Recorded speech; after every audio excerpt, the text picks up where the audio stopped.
बिस्मिल्लाहिर्रहमानिर्रहीम। शुरू अल्लाह के नाम से जो बड़ा मेहरबान निहायत रहम करने वाला है। अस्सलाम वालेकुम व्यूअर्स, कैसे हैं आप?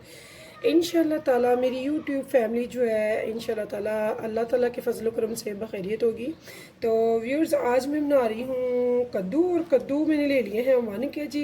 1 किलो मैंने कद्दू लिए हैं, और कुछ सब्ज़ियाँ जो इसमें मेन जाती हैं, टमाटर है, प्याज है, हरा धनिया, हरी मिर्चें, और साथ में मैं इनमें डाल रही हूँ दाल। 1 किलो मैंने कद्दू लिए हैं, तो मैंने 1 पाव साथ में दाल लिया है, दाल चना। तो बहुत ही मज़े की टेस्टी ये बनती है रेसिपी। तो हम इसे बनाएंगे देसी स्टाइल में, यानी कि हम अपनी अम्मी नानी दादी के स्टाइल में, जैसे कि हमारे बड़े बनाते रहे हैं, तो उसी स्टाइल में आज हम बना रहे हैं दाल कद्दू की रेसिपी। तो चलते हैं बनाने की तरफ। सबसे पहले मैं इसको अच्छे से दाल को चुन लूँगी, इसे 2-3 पानी से अच्छे से मल कर धो लूँगी। धोकर एक बर्तन में, पॉट में इसे ज़्यादा पानी के साथ बॉईल होने के लिए रख दूँगी, थोड़ा सा नमक डाल के, ताकि ये अच्छे से बॉईल हो जाए और बिल्कुल अच्छे से टेंडर हो जाए। ठीक है, तो देखिए व्यूअर्स, दाल को मैंने चुनकर अच्छे से वॉश कर लिया। अब हम इसमें डालेंगे पानी। तो पानी हमने इसमें ज़्यादा डालना है ताकि ये अच्छे से टेंडर हो, लेकिन मेल्ट नहीं होनी चाहिए, टेंडर होनी चाहिए अच्छे से। ठीक है, तो इसमें ये देखिए मैंने पानी ज़्यादा डाला है, और साथ में इसमें थोड़ा सा नमक डाल देंगे। तो ये देखिए 1 टीस्पून मैंने इसमें सॉल्ट डाल लिया है, और इसको दे देंगे कैप। इसकी लिड लगा के हम रख देंगे चूल्हे पे, और इसे टेंडर होने के लिए छोड़ देंगे। तब तक हम बनाएंगे अपनी सब्ज़ी। तो यहाँ देखिए व्यूअर्स, मैंने इस वेजिटेबल को अच्छे से, कद्दू को वॉश कर लिया। तो आप चाहें तो इसको, छिलके को आप छील भी सकते हैं, लेकिन मैं इसे क्रश करना ज़्यादा बेहतर समझती हूँ, क्योंकि ये बहुत ही बारीक सा इसके ऊपर एक परत होती है छिलके की। तो इसे हम अच्छे से पील ऑफ कर लेंगे। साथ ही मैंने एक बाउल में रख लिया है पानी, क्योंकि इसे मैंने छील कर तो कट करके पानी में डालना है, इसलिए। ठीक है, अब ये सारे छील कर तो फिर मैं आपको दिखाती हूँ आगे। तो यहाँ पे देखिए व्यूअर्स, इनको मैंने अच्छे से छील लिया, आपको नज़र आ रहा होगा। तो ये देखिए, ये फ़ौरन से कलर चेंज होना शुरू हो जाता है। तो इसे हमने बहुत फाइन ही बस रफ सा चॉप करना है। ये देखिए, इसे रफ सा कट कर लेंगे। तो हम डाल देंगे प्रेशर कुकर में। और व्यूअर्स, इसके साथ मैं एक सैलड भी बनाना सिखाऊंगी, जो कि बहुत मज़े की बनती है। सब्जियों के साथ बना कर रखें, आगे आपको इसका टेस्ट ज़बरदस्त लगेगा। मैंने एक प्रेशर कुकर में इस सबको डाल लिया। तो अब इसको मैं एक पानी से मज़ीद धो लूँगी, 1-2 पानी से। तो इसको धोकर फिर मैं लाती हूँ। तो देखिए व्यूअर्स, इसको मैंने अच्छे से वॉश कर लिया। यहाँ पे मैंने एक बड़ा मग लिया, जो कि 1 गिलास रेगुलर गिलास के बराबर है। तो यहाँ पे ये देखिए, ये मैं 1 से 1.5 इसमें डाल दूँगी। मैंने 1.5 गिलास इसमें पानी डाल दिया। अब इसमें मैंने डालना है प्याज, टमाटर और कुछ स्पाइसेस। ये देखिए, ठीक है। तो मैंने एक मीडियम प्याज ली है, तो ऐसे मैंने टमाटर भी ले लेनी है। टमाटर भी मैंने एक मीडियम ही ली है। तो यहाँ पे अब डालेंगे थोड़े से स्पाइसेस। तो यहाँ पे भी देखिए व्यूअर्स, स्पाइसेस में अभी ज़्यादा नहीं, सिर्फ हम यहाँ पे red chilli powder 1/2 tablespoon मैंने डाला है। यहाँ पे 1/2 टेबल स्पून नमक बाद में हम पूरा कर लेंगे अगर कम होगा तो। 1/4 टीस्पून यहाँ पे हमने ले लिया है हल्दी पाउडर का। ये 3 स्पाइसेस आएंगे, और साथ में हम इस टाइम पे इसको पानी भी हमने डाल लिया है। तो इसको हम अब गरम करेंगे। जब इसमें स्टीम आ जाएगी, गरम हो जाएगा, तो तब हम इसको विसल लगा देंगे, यानी कि 15 मिनट तक। ठीक है, आफ्टर 15 मिनट इसको रखने के बाद फिर हम मिलेंगे आगे। तो यहाँ पे देखिए व्यूअर्स, मेरी दाल भी बॉयल हो रही है, जो कि टेंडर होने के लिए मैंने रखी हुई है।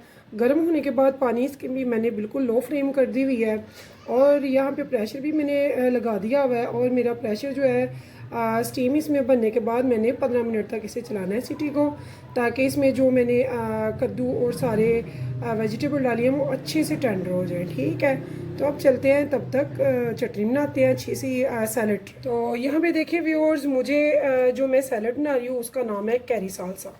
तो इसके लिए मुझे कच्ची कैरियाँ चाहिए। कैरी का सीज़न है, अल्हम्दुलिल्लाह कैरी बड़ी अच्छी आ गई हुई है मार्केट में। तो मैंने सोचा आज ज़बरदस्त सी आपको सैलड सिखाते हैं कैरी। जब भी आप कोई वेजिटेबल वगैरह घर पे पकाते हैं, तो साथ मज़े का सैलड हो, जो कि बहुत टेस्टी हो, और खाने का मज़ा जो है वो दुबाला हो जाता है। तो यहाँ पे मैंने कैरियाँ ली हैं, साथ में लेना है प्याज, साथ में टमाटर और खीरे। इनको हमने हम वज़न ले लेना। हम वज़न कैसे लेना है, या तो आप शॉप से ही लेके आएंगे, या फिर घर में किचन स्केल लेंगे। तो किचन स्केल मैंने तो घर में किचन स्केल रखा हुआ है, क्योंकि मैं बेकिंग वगैरह भी बहुत शौक से करती हूँ। तो आप जानते हैं इन चीज़ों में हमें स्केलिंग की ज़रूरत होती है वेट की। तो यहाँ पे अगर मैं ले रही हूँ 120, ये 200 ग्राम है। तो मैंने अगर पाव का करना है तो ये 300 पे आ रहा है। तो यहाँ पे 200 का हम ले लेते हैं इंग्रेडिएंट्स, ठीक है।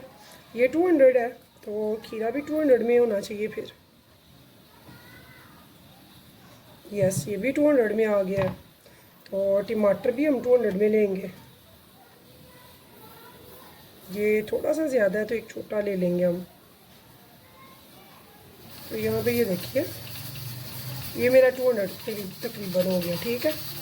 तो ये भी मेरा 200 हो गया। अब हमने लेनी है प्याज। तो प्याज भी ऐसे देखेंगे, हमने 200 वेट करना है। तो ये 200 वेट हो गया, ठीक है। हमने इन चारों चीज़ों को हम वज़न लेना है। अब इन सबको मैंने चॉप करना है। तो यहाँ पे देखिए व्यूअर्स, मुझे ना 15 मिनट हो गया विसल को। मैंने बिल्कुल स्टीम जो है वो रिलीफ हो चुकी हुई है, ठीक है। तो इसे अब एहतियात ये करनी है आपने लाजमी कि कभी भी स्टीम रिलीफ हुए बगैर आपने सीटी नहीं उठानी इसका। ना सीटी उठानी है, ना ही इसका आपने ढक्कन खोलना, ठीक है। तो ये देखिए, ये हमारा बहुत अच्छे से सारी वेजिटेबल जो है वो मेल्ट हो चुकी हैं, गल चुकी हैं, ठीक है। तो अब हम ना इनको अच्छे से पानी ड्राई करेंगे इसका, और साथ में हम जब पानी ड्राई होने के करीब आ जाएगा तो इन्हें अच्छे से साथ साथ ऐसे मसलते रहेंगे ताकि ये मज़ीद अच्छे से बिल्कुल दाना इनका ख़त्म हो जाए, ठीक है। तो आज हम पका रहे हैं देसी तरीके से, जैसे हमारी दादी नानी मामा पकाती थी, ठीक है। तो आज हम वही तरीके से कर रहे हैं। तो दाल मैंने अभी नहीं देखी है, तो दाल को भी चेक कर लेते हैं इस टाइम पे कि दाल की क्या पोजीशन है। तो यहाँ पे ये देखिए, इसकी मैंने लिड उतारी है। तो यहाँ पे देखते हैं दाल को। तो दाल भी माशाल्लाह मुझे लगता है टेंडर हो चुकी है। तो ये देखिए, बहुत अच्छे से टेंडर हो चुकी है। तो इसको हम ऐसे ही ढक देते हैं, लेकिन इसका जो नीचे से फ्लेम है वो मैं ऑफ कर देती हूँ, ठीक है। तो दाल भी हमारी टेंडर हो चुकी है, लेकिन बिल्कुल वो मेल्ट जो हो जाती है वो नहीं है, ठीक है। बस टेंडर अच्छे से हो गई है। तो उसकी मैंने बिल्कुल आंच फ्लेम जो है बंद कर दी है। अब हम इस तरफ आ जाते हैं। तो इसको हमने अच्छे तरह से इसका पानी जो है वो ख़त्म करना है। जब पानी इसका बिल्कुल ड्राई हो जाएगा तो फिर हमने इसमें घी डालना है। तो तब तक जब तक कि ये हो रहा है तो साथ साथ हम अपनी सैलेड की तरफ चले जाते हैं। तो यहाँ पे देखिए व्यूअर्स, मैंने इसको जो कैरी है इसको मोटी साइड से कर लेना है ग्रेट अच्छे से। बिस्मिल्लाहिर्रहमानिर्रहीम। तो ये देखिए व्यूअर्स, कैरी को मैंने अच्छे से ग्रेट करके एक बोल में डाल लिया। तो अब हम करेंगे प्याज, टमाटर और खीरे को चॉप अच्छे से बारीक सा। तो यहाँ पे देखिए व्यूअर्स, मैंने खीरे को भी पील ऑफ कर लिया। अगर चॉप करना है ठीक है, तो इसको ग्रेट करके भी बहुत मज़े का बनेगा। तो इसको मैं आपको ग्रेट ही करके दिखा रही हूँ। अब यहाँ पे ये प्याज है, इनको भी मैं ऐसे ही ग्रेट कर लूँगी। इधर बोल में डाल लूँगी, बिस्मिल्लाह। तो इनका पानी जो है व्यूअर्स वो हमने रिलीफ नहीं करना, वो इसी के बीज हम ऐसे ही सारा डाल देंगे, ठीक है। तो जो इधर वो हम वेस्ट कर देते हैं, लेकिन निचोड़ेंगे नहीं हम, ठीक है। तो यहाँ पे ये देखिए, तो जब तक हमारी हंडिया भून रही है तब तक ये हम सारा 1 मिनट में काम सारा इंशाल्लाह ताला फिनिश कर लेंगे। तो यहाँ पे देखिए व्यूअर्स, मैंने इन टमाटरों को 4 हिस्सों में कट कर लिया। तो ऐसे ये देखिए, सीड एरिया जो है आराम से हम इसे स्किप कर देंगे, इसे हमने नहीं यूज़ करना। इसे किसी खाने वगैरह में डाल दें, बेशक ना करें।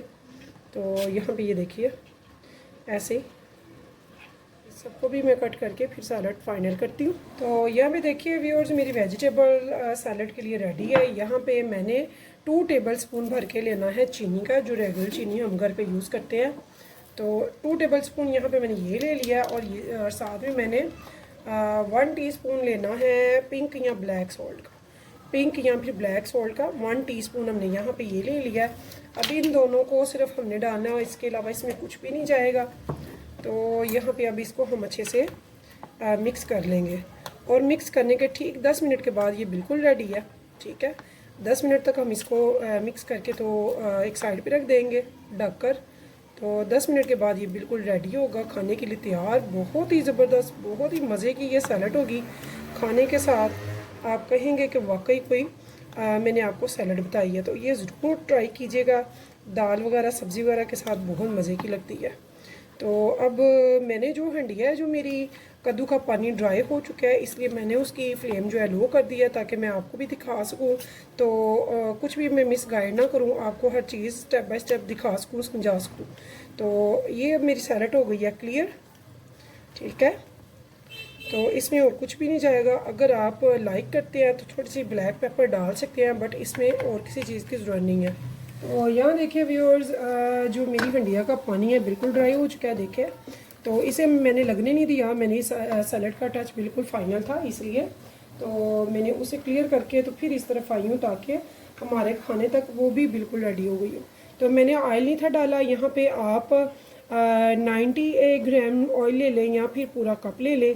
तो यहाँ पे मैंने 1 कप ले लिया है ऑयल का। मैंने ऑयल लिया है मस्टर्ड। आप जानते हैं मस्टर्ड ऑयल मैं वेजिटेबल में और दालों में यूज़ करती हूँ, जो कि बहुत मज़े का लगता है। तो यकीन माने मस्टर्ड ऑयल जो है उसकी कोई स्मेल वगैरह नहीं आती है और ना ही टेस्ट में कोई फ़र्क आता है, लेकिन दाल और सब्ज़ी में इसका टेस्ट बहुत अच्छा है। तो वो चीज़ें जिनमें इनका टेस्ट अच्छा आता है उनमें मैं यही लेती हूँ। यहाँ पे मैंने फ्लेम कर दिया हाई और साथ साथ मैंने इसे मसलती रही हूँ, ठीक है। साथ साथ में मैं इसे मसलती रही हूँ ताकि ये अच्छे से सारा मसला जाए। अगर छोटी छोटी सी बाइट रह जाती है तो वो अच्छी लगती है, पता चलता है कि आपने क्या पकाया हुआ है। तो यहाँ पे ये देखिए, इसको हम अच्छे से भूनेंगे और कुछ स्पाइसेस जो मैं पहले नहीं थे डाले वो यहाँ पे मैं अब ऐड कर रही हूँ। तो यहाँ पे देखिए व्यूअर्स, यहाँ पे मैंने भर के डालना है कुटा खुश्क धनिया। ये धनिया पाउडर है दरदरा सा। मैंने इसे डाला है 1.5 टीस्पून। आप चाहे तो टेबल स्पून भी डाल सकते हैं। और 1/2 टेबल स्पून मैंने इसमें डाला है सफ़ेद ज़ीरा साबुत। 1/2 टेबल स्पून गरम मसाला पाउडर। इसमें जो स्पाइसेस डालते थे वो यही थे, इसके अलावा हमने अभी कुछ भी नहीं डालना। तो यहाँ पे ये देखिए बड़ा अच्छा सा ये भुन रहा है माशाल्लाह से। तकरीबन मेरी ये रेडी है और कितनी झटपट और कितनी इजी है, ये देखिए। इसे हम अच्छे से भून लेंगे ताकि ये जो इसकी स्मेल है मस्टर्ड ऑयल की वो भी अच्छे से रिलीफ़ हो जाए, ठीक है। जब ये अच्छे से भूनता है तो इसकी जो रिलीफ़ हो जाती है स्मेल, या तो हम बग़ैर किसी मसाला जात के इसे पहले 1 मिनट के लिए छोड़ देते हैं गर्म होने के लिए। जब ये स्मोकी होता है, इसमें धुआं आता है, तो इसकी स्मेल ख़त्म हो जाती है। ऐसी अगर कुछ ऐसी चीज़ें हैं जैसे कि अभी मैंने ये वेजिटेबल बनाई है तो पहले नहीं था मैंने डालना ऑयल, तो अब मैं इसे इतना भून लूँ ताकि इसकी जो स्मेल है वो अच्छे से रिलीफ़ हो जाए। ये मेरा अच्छे से भून गया है अल्हम्दुलिल्लाह। ये देखिए इसने अच्छे से घी छोड़ दिया होगा, ये देखिए, ठीक है। तो ये आपको नज़र आ रहा होगा कि मेरा कद्दू की जो सब्ज़ी है बहुत अच्छे से भून चुकी है। तो इस टाइम पे व्यूअर्स, जो हमने दाल बॉयल की हुई है, टेंडर की हुई है, इसमें थोड़ा सा पानी है। तो इसमें थोड़ा सा पानी है, यहाँ तो इसे दाल में ख़त्म कर देना चाहिए। कोशिश करें कि इसे स्किप ना करें। तो मैं इसको दाल को जो पानी है उसे ज़ाया नहीं करें, क्योंकि इसके जो सारा टेस्ट है वो उसके दाल के पानी में आ गया हुआ है। तो मैं पानी नहीं स्किप किया। तो भूनने का मकसद ये था कि मेरी जो उसकी स्मेल वगैरह वो भी रिलीफ हो जाएगी और वो टेस्टफुल भी हो जाएगा कद्दू जो है। और इसमें अब दाल का जो थोड़ा सा पानी है वो थोड़ी देर दम वगैरह भी रखेंगे, थोड़ा सा कम हो जाएगा अच्छे से और टेस्टफुल दाल कद्दू बनेगा हमारा। इसे अब हम रखेंगे थोड़ी सी देर के लिए, यानी कि 5-10 मिनट के लिए दम पे। और नमक वगैरह हम इस टाइम पे इसका चेक कर लेंगे।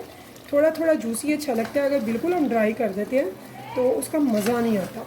तो मुझे तो जूसी पसंद है। मुझे ज़रूर बताइएगा कि आपको दाल कद्दू जूसी पसंद है या फिर बिल्कुल ड्राई, जैसे कि अभी हमने ड्राई भुना था। अगर ऐसे रखना हो तो फिर ये होगा कि हम दाल का जो पानी है वो अच्छे से किसी स्ट्रेनर में डाल के तो इसका निकाल लेंगे और स्ट्रेनर में डाल के दाल को इधर डाल लेंगे ताकि वो सारा पानी स्किप हो जाए। तो यहाँ भी ये देखिए, इसको मैं यहाँ पे लगा दूँगी एक अच्छा सा ढक्कन कैप प्रेशर को। और उसके बाद मैं बनाऊँगी लहसुन, हरा धनिया और थोड़ी सी ग्रीन चिलीज़ इसके ऊपर स्प्रिंकल कर देंगे। तो मिलते हैं 5 मिनट के बाद। तो यहाँ पे देखिए व्यूअर्स, मुझे 5 मिनट हो गए हैं, लिड हमने उठाई है। तो ये देखिए कितनी ज़बरदस्त इसकी पोजीशन है। यहाँ पे मैंने ना 3 ग्रीन चिलीज़ ले ली हैं। इनके मैंने डंडल रिमूव नहीं किए, मैंने इनको अच्छे से वॉश करके 4 पीसेस कर लिए हैं। तो यहाँ पे मैं इनको इसके ऊपर स्प्रिंकल कर दूँगी। ये देखिए बहुत अच्छी लगती हैं। और यहाँ पे मैंने थोड़ा सा हरा धनिया कट किया, तो इसको भी यहाँ पे मैं अच्छे से स्प्रिंकल कर दूँगी। इसकी खुशबू और जायका बड़ा अच्छा लगता है। चूँकि ये गर्मियाँ हैं और गर्मियों की डिशेज़ हैं, और गर्मियों में धनिया मुझे तो बहुत पसंद है क्योंकि इसकी भी तासीर ठंडी है और खुशबू भी अच्छी लगती है। तो यहाँ पे मैं ये धनिया सारा इसमें डाल दूँगी। तो व्यूअर्स, अगर आपको मेरी रेसिपी अच्छी लगे तो प्लीज़ मेरे चैनल को सब्सक्राइब और एक लाइक करना मत भूलिएगा, और मेरी वीडियोस को कीजिएगा अपने फ्रेंड्स के साथ शेयर, और मुझे एक अच्छा सा कमेंट्स ज़रूर बताइएगा लिख कर के आपको मेरी ये रेसिपी कैसी लगी है। ट्राई करना मस्ट है, ज़रूर ट्राई कीजिएगा। तो इस उम्मीद के साथ कि फिर मिलेंगे इंशाल्लाह नेक्स्ट टाइम नेक्स्ट रेसिपी के साथ। तब तक के लिए मुझे दीजिए इजाज़त। तो अल्लाह हाफिज़।